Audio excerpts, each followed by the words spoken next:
Assalamualaikum sahabat semua, apa kabar?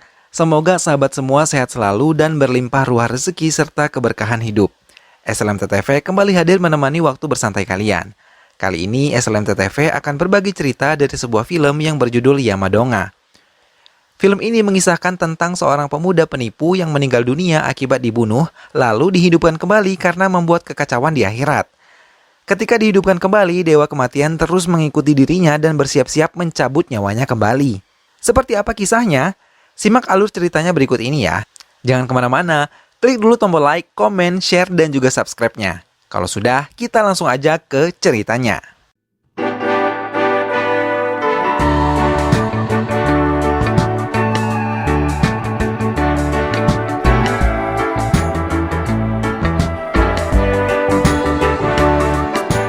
Mahi adalah seorang gadis kecil yang pergi mengunjungi kuil bersama kakeknya. Ia mendapat kalung yang dipercaya membawa keberuntungan baginya.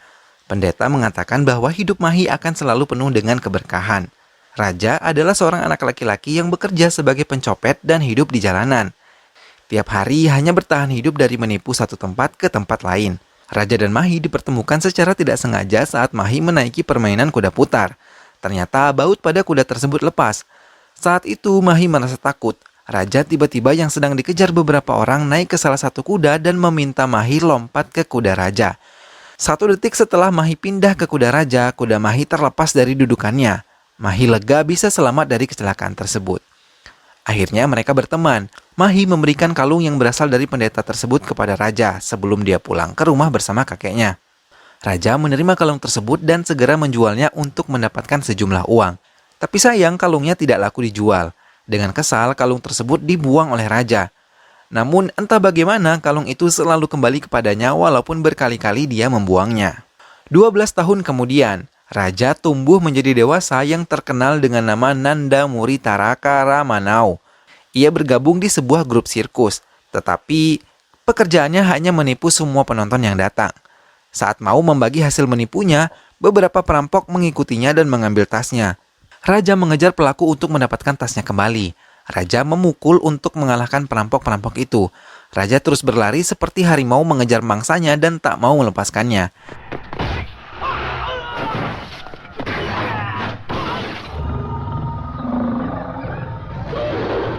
Akhirnya Raja berhasil mendapatkan tas hasil dari menipu.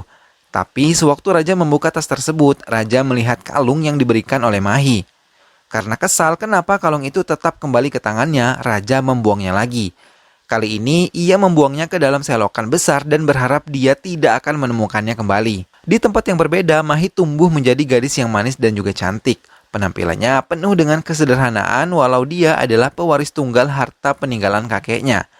Sepeninggal kakeknya, Mahi terpaksa tinggal bersama bibinya. Namun, ia tidak bernasib baik. Mahi diperlakukan seperti asisten rumah tangga. Dia seringkali dipukul oleh paman, bibi, bahkan sepupu-sepupunya. Keluarga pamannya mau menguasai harta warisan Mahi untuk kepentingan diri mereka sendiri.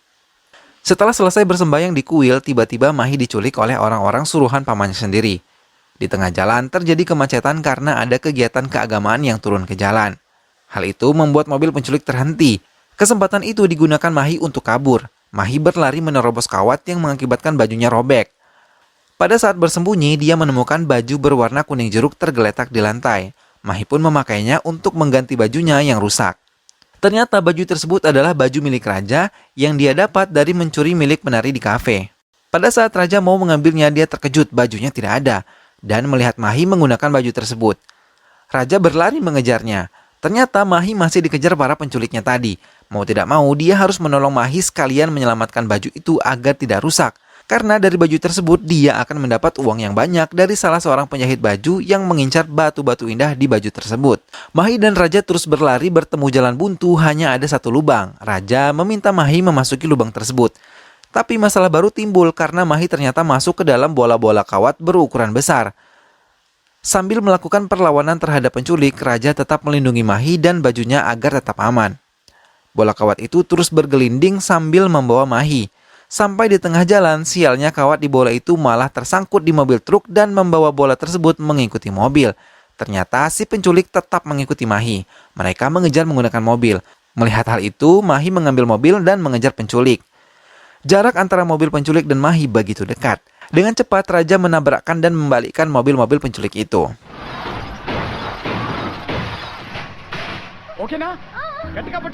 Akhirnya Mahi selamat dan baju incaran Raja pun selamat.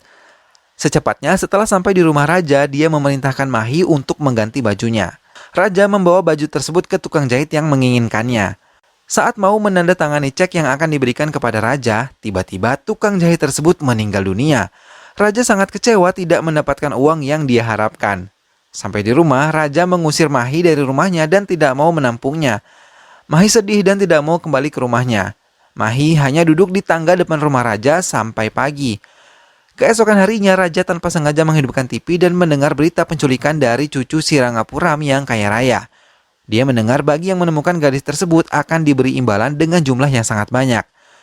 Cucu tersebut bernama Mahi. Raja duduk di atas ranjangnya dan melihat TV menampilkan gambar Mahi. Raja bangun dan berlari keluar mencari Mahi yang kebetulan masih ada di luar. Raja langsung berubah menjadi baik kepada Mahi dan mengabulkan semua keinginan Mahi. Karena Raja berpikir akan mendapat banyak uang jika Mahi dalam keadaan baik. Melihat kesempatan itu, Mahi memanfaatkannya untuk mengerjai Raja. Dia memerintahkan Raja menuruti semua kemauannya. Raja menurutinya walau kadang-kadang sedikit kesal dengan sikap manja yang dilakukan oleh Mahi. Di kediaman Mahi pada saat pengacara datang, seluruh keluarga bibinya berpura-pura sedih atas kehilangan Mahi. Mereka ingin cepat menguasai harta Mahi. Namun pengacara tetap berkata tidak akan menyerahkan harta kepada keluarga pamannya. Jika Mahi meninggal, maka seluruh harta akan diserahkan ke panti asuhan. Jika Mahi sudah menikah, maka harta itu akan segera menjadi hak sepenuhnya Mahi. Keluarga paman dan bibinya tidak ada hak sedikit pun tentang harta warisan Mahi. Mendengar itu, paman dan bibinya segera mulai mencari di mana keberadaan Mahi. Sementara itu, kebahagiaan selalu menyelimuti hati Mahi. Karena semenjak kakeknya meninggal, Mahi tidak pernah lagi sebahagia ini. Perlahan mereka akrab dan Mahi mulai mencintai Raja. Saat mereka menaiki sampan, Mahi meminta sesuatu dari Raja. Tanpa sengaja, kalung yang dulu Raja buang tersangkut di dayung. Raja mengambilnya dan memberikannya kepada Mahi. Dia mengatakan bahwa kalung ini selalu mengikutinya selama 12 tahun belakangan ini. Setelah melihat kalung tersebut, Mahi bahagia bahwa itu adalah kalung yang ia berikan kepada anak laki-laki yang telah menolongnya sewaktu dia masih kecil. Tanpa sadar, Mahi memeluk Raja dan Raja hanya bingung melihat tingkah laku Mahi yang begitu bahagia mendapat kalung tersebut. Karena awalnya Raja hanya mau menerima uang dari keluarga Mahi, maka Mahi menghubungi keluarganya untuk meminta uang tebusan dan berjanji akan bertemu di Golconda keesokan harinya. Keluarga Mahi menyetujuinya. Akhirnya mereka bertemu dan membuat kesepakatan uangnya akan diterima Raja keesokan harinya di lapangan dekat rel kereta api. Tapi paman Mahi malah menelpon pembunuh bayaran agar membunuh Raja saat transaksi esok harinya. Ketika Raja mau mengambil uangnya, Mahi malah mengalami demam. Raja terpaksa berbohong pergi ingin membelikan obat untuk Mahi. Mahi percaya dan mau menunggu Raja. Di tempat perjanjian saat mengambil tas berisi uang, Raja diserang senjata tajam.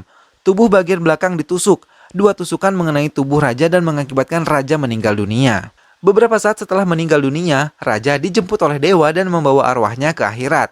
Sepanjang perjalanan, Raja melihat lautan api yang siap membakar tubuh siapapun yang tercebur ke dalamnya.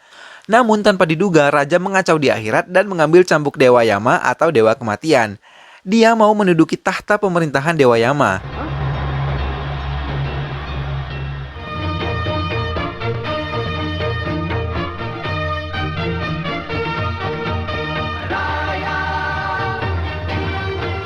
Dewa Yama tidak terima tahtanya direbut. Ia mencoba mengambil alih.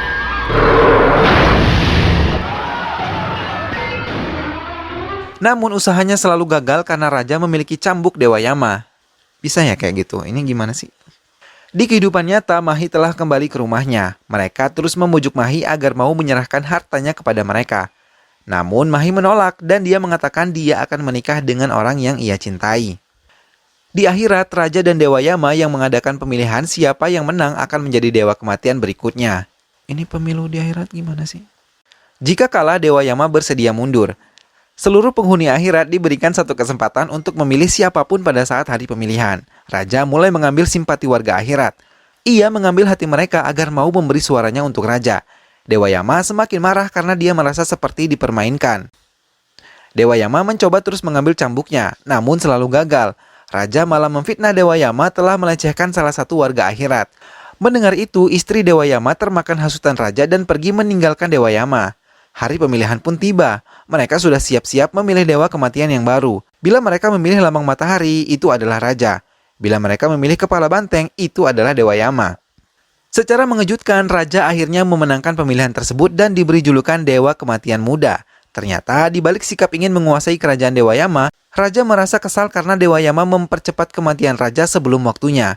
Maka raja pun mengambil alih kuasa Dewa Yama agar Dewa Yama tidak semena-mena lagi menggunakan kekuasaannya. Tetapi karena kecerobohan raja, akhirnya Dewa Yama berhasil mengambil kembali cambuk sakti miliknya. Ia berhasil menduduki jabatan Dewa Kematian kembali. Keadaan pun kembali menjadi seperti semula. Raja kembali ke antrian untuk perhitungan amal baik dan buruk semasa dia hidup. Tapi saat perhitungan, catatan amal buruk dan baik raja tidak ada. Ternyata raja telah menghapusnya terlebih dahulu menggunakan cambuk sakti Dewa Yama. Ciptagupta memberikan ide agar raja dikembalikan saja ke bumi untuk menjalankan kehidupan normalnya. Dewa Yama akhirnya setuju dan mengembalikan raja ke bumi. Sesampainya di bumi, raja langsung mendatangi rumah Mahi dan menemui keluarga pamannya dengan membawa senjata tajam dan meminta kembali uang yang mereka janjikan. Di rumah itu, raja melihat langsung perlakuan kasar keluarga Mahi. Tapi raja belum mau menolong. Raja mengawasi dari jauh. Mahi selalu bertanya kepada Budi kemana raja. Budi mengatakan bahwa raja sudah pindah ke Bombay untuk bekerja di sana. Mahi mengatakan bahwa dia akan selalu menunggu raja kembali. Saat Mahi sedang dicambuk dan dipaksa menandatangani surat pemindahan harta, raja datang menyelamatkannya. Raja mencambuk semua anggota keluarga itu dan mengusirnya keluar dari rumah Mahi.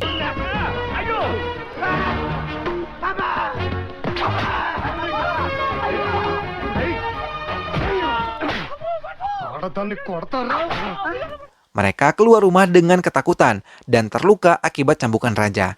Saat itu, raja mengatakan mencintai Mahi dan akan menikahinya, serta tidak akan ada yang menyakiti Mahi lagi. Saat berdua, Mahi bercerita bahwa dialah anak perempuan yang memberi raja kalung tersebut di depan candi. Maka dari kalung itu, mereka dipertemukan kembali. Sekarang keadaan berbalik. Raja menyiksa keluarga paman Mahi. Ia memperlakukan mereka seperti asisten rumah tangga dan mengerjakan semua tugas di rumah seperti yang dulu Mahi lakukan. Bahkan raja mengambil semua perhiasan yang melekat di badan mereka. Akan tetapi kebahagiaan raja dan Mahi tidak membuat Dewa Yama bahagia. Dia bersama Ciptagupta turun ke bumi.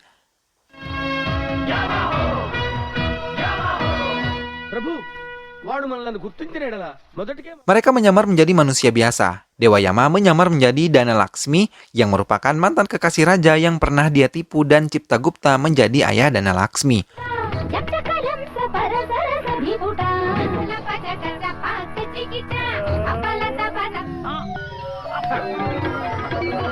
Walau terkejut, raja melihat tiba-tiba Dana Laksmi muncul dan ingin mengusirnya. Raja tidak bisa karena Mahi menyuruh mereka tinggal di rumah Mahi sampai pernikahan mereka. Kemudian tanpa diketahui Dewa Yama, raja mengetahui penyamaran Dewa Yama. Raja hanya dia mengikuti permainan Dewa Yama saja.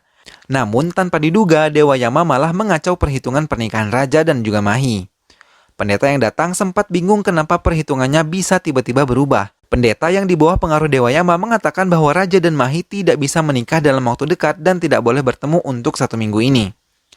Kesempatan itu digunakan Dewa Yama untuk menghasut Mahi membenci raja dengan memberikan semua rekaman-rekaman amatir sepupu Mahi. Mahi akhirnya terpengaruh saat melihat rekaman raja yang mengatakan raja hanya menikahi Mahi karena hartanya. Mahi marah dan mengusir raja keluar, serta membatalkan pernikahan mereka.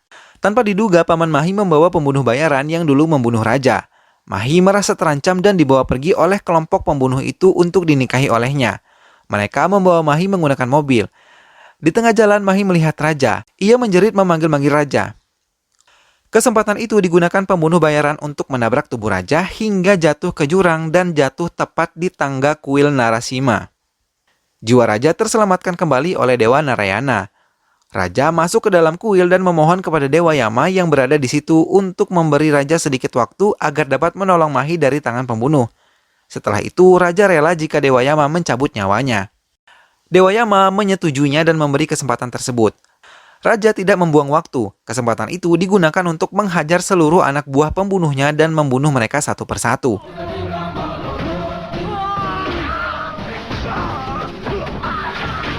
Walau dengan luka di sekujur tubuhnya, sekuat tenaga raja melawan para pembunuh bayaran itu.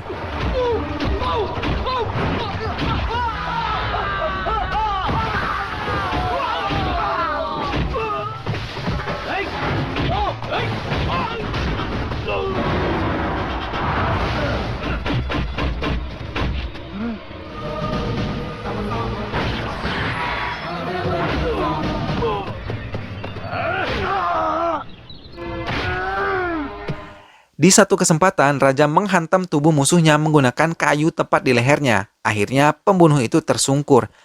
Namun, di saat-saat terakhir, pembunuh bayaran itu melepaskan satu tembakan terakhir. Namun, tanpa sengaja, kalung Mahi yang tersangkut di dahan pohon saat Mahi diserang jatuh dan peluru itu mengenai bandul kalung tersebut mengakibatkan pelurunya meleset.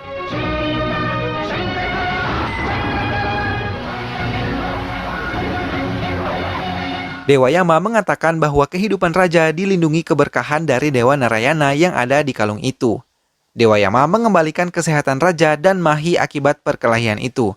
Dewa Yama juga merestui pernikahan raja dan juga Mahi, berharap mereka hidup bahagia untuk selamanya. Film pun selesai. Sahabat, demikianlah alur cerita film Yamadonga yang cukup membagongkan ya. Bisa-bisanya negosiasi di akhirat bahkan sampai ada pemilu buat merebut jabatan dewa segala. Benar-benar film yang sangat unik ya. Semoga sahabat semua terhibur setelah menyaksikan film ini. Saksikan terus video cerita SLMT TV yang lainnya. Ingat selalu untuk klik like, komen, share, dan juga subscribe. Terima kasih ya sahabat telah menonton video ini sampai akhir. Kita ketemu lagi di video-video selanjutnya. Wassalamualaikum.